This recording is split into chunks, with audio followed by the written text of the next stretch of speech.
মায়ের ভালোবাসা কিন্তু মুখে অস্বীকার। একদিকে নিজের মেয়ে, অন্যদিকে পরিবারের নিয়ম।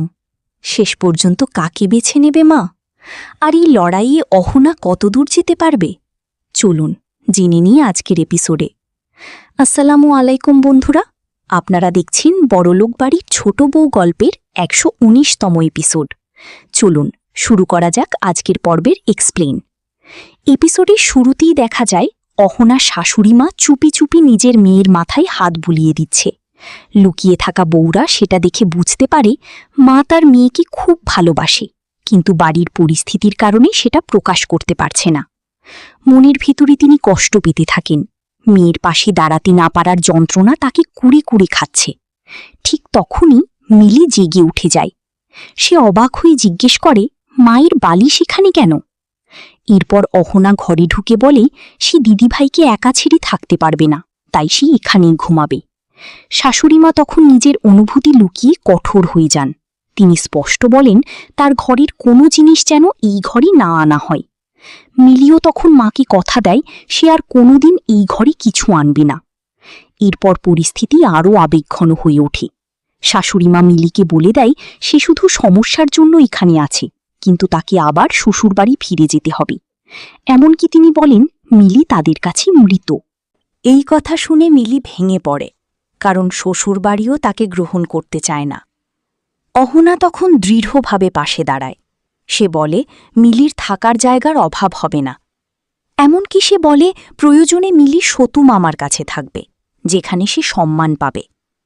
অহনা বুদ্ধি করে শাশুড়িমাকে তার নিজের কথাই মনে করিয়ে দেয় যে সতু মামার সেবা করলে মেয়েরা ভাগ্যবতী হয়। এইভাবে সে মায়ের মন গলানোর চেষ্টা করে, কিন্তু শাশুড়িমা কিছু না বলে চলে যায়। পরে বউরা অহনাকে বকাঝকা করে সে কেন মায়ের সাথে তর্ক করছিল। অহনা তখন বলে মা আসলে তার মেয়েকে খুব ভালোবাসে, কিন্তু সেটা লুকিয়ে রাখছে। এরপর রাতের দৃশ্যে দেখা যায় মিলি কাঁদছে। অহনা তাকে জড়িয়ে ধরে সাহস দেয় নিজের আত্মসম্মান নিয়ে বাঁচতে হবে।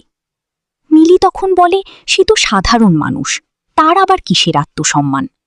অহনা তখন খুব সুন্দরভাবে বোঝায় প্রত্যেক মানুষেরই সম্মান আছে, আর তারা সবাই তার পাশে আছে।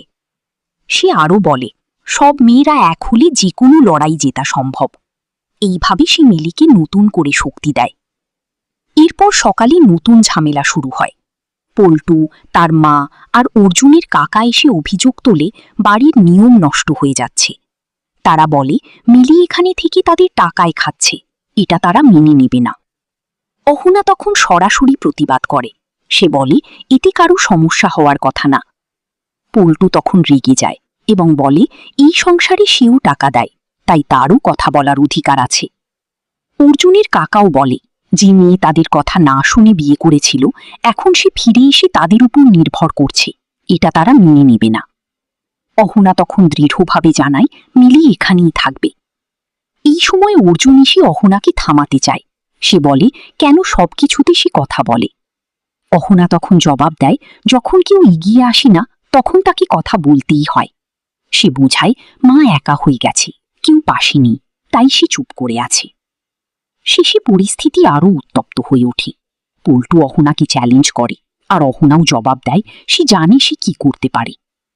অবশেষে অর্জুনের মা সবাইকে থামিয়ে বলে এতক্ষণ অনেক কথা হয়েছে, এবার তারা আসলে কি চায় সেটা বলতে। তখন তারা জানায় তারা এই বাড়ি ছেড়ে কোথাও যাবে না। এই তীব্র দ্বন্দ্ব আর আবেগঘন মুহূর্তের মধ্যেই শেষ হয় আজকের এপিসোড। আপনার কি মনে হয় অহনা কি পারবে মিলিকে এই বাড়িতে রাখতে, নাকি আবারও অন্যায় জিতবে? কমেন্টে আপনার মতামত অবশ্যই জানাবেন। ভিডিওটি ভালো লাগলে একটি লাইক দিন, আর বন্ধুদের সাথে শেয়ার করতে ভুলবেন না। আর প্রতিদিন এমন ইন্টারেস্টিং ড্রামা রিভিউ পেতে এখনই চ্যানেলটি সাবস্ক্রাইব করে বেল আইকনটি অন করে রাখুন। পরবর্তী পর্ব মিস না করতে আমাদের সাথেই থাকুন। ধন্যবাদ।